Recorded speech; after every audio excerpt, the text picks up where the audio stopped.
जी हाँ दोस्तों, अब हमें रिमझिम में बहुत बड़ा ट्रैक देखने को मिलने वाला है, क्योंकि रिमझिम के ऊपर इतने अटैक होते हैं और इतने जानलेवा हमले होते हैं कि रिमझिम में खुद नहीं समझ पाते कि उसे क्या करना चाहिए। और समीर जब रिमझिम से सवाल करता है कि रिमझिम तुम्हारे ऊपर इतने अटैक क्यों हो रहे हैं, तो रिमझिम कहती है कि समीर मुझे भी नहीं पता कि मेरे ऊपर इतने अटैक क्यों हो रहे हैं। तो समीर कहता है तुम्हारा कोई पुराना दुश्मन तो नहीं। और वही मोहिनी साहब भी आकर के कहती है कि रिमझिम तुम अच्छे से याद करो, तुम्हारा कोई पुराना दुश्मन तो नहीं जो तुम्हारे ऊपर इतने अटैक करवा रहा है। तो रिमझिम कहती है नहीं बुआ माँ, मेरा कोई इतना दुश्मन नहीं है कि वो मेरे ऊपर अटैक करवाए और मेरा जान खतरे में आए। जब समीर रिमझिम से सवाल करता है कि रिमझिम तुम्हें उसका चेहरा याद है कि नहीं, तो रिमझिम कहती है हाँ, उसका बड़ा बड़ा मूंछ था और एक मस्सा भी था चेहरे पे। समीर कहता है एक काम करो, तुम उसका एक तस्वीर बनवाओ और मुझे दिखाओ, मैं उसे ढूंढ करके निकालूंगा।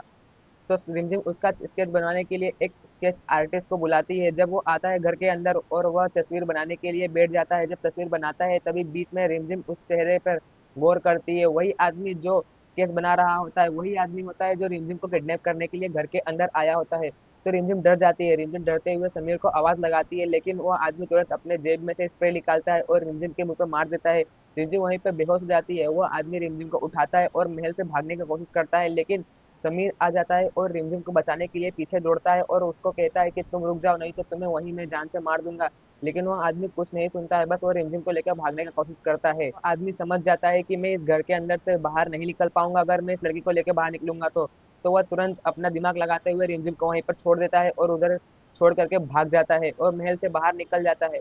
और अगले दिन ही सुबह के दिन वो आदमी घर के अंदर आता है और कहता है कि मैं रिमझिम का पापा हूँ और मैं रिमझिम को लेने के लिए इस घर के अंदर आया हूँ। तो मुझे रिमझिम को लौटा दो, मैं उसे अपने घर ले जाऊंगा और उसे अपने साथ रखूंगा। मैं नहीं चाहता कि मेरी बेटी एक ऐसे राजा के साथ रहे जो उसे अपनाता भी नहीं है। और वो आदमी कहने लगता है कि रिमझिम मेरी बेटी है, समीर तुम उसे चुपचाप से मुझे मेरे हवाले कर दो, नहीं तो मैं तुम्हारे साथ बहुत गलत कर दूंगा, भले से तुम राजा क्यों ना हो।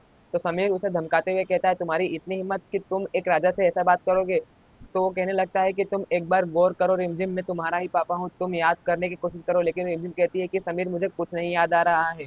तो समीर कहता है एक काम करो, हम इन्हें मेहमान की तरह ट्रीट करेंगे और इन्हें एक घर के अंदर रखेंगे और इन्हें याद करने का कोशिश कराएंगे कि ये रिमझिम तुम्हारी बेटी नहीं है। लेकिन वो आदमी मानने को तैयार ही नहीं होता है। वो उसका एक ही बात होता है कि रिमझिम मेरी बेटी है और मैं उसे लेकर के जाऊंगा।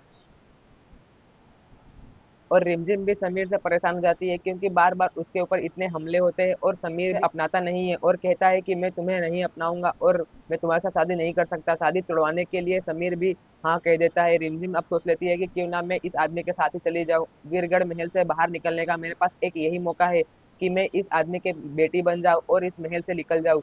और लेकिन रिमझिम को ये नहीं पता होता है कि ये सब तो खाली मोहिनी का खेल होता है कि रिमझिम इस महल से निकल जाए, और मोहिनी भी वही चाहती है। अब रिमझिम के दिमाग में बस एक ही ख्याल आता है कि मुझे इस घर से निकलना है।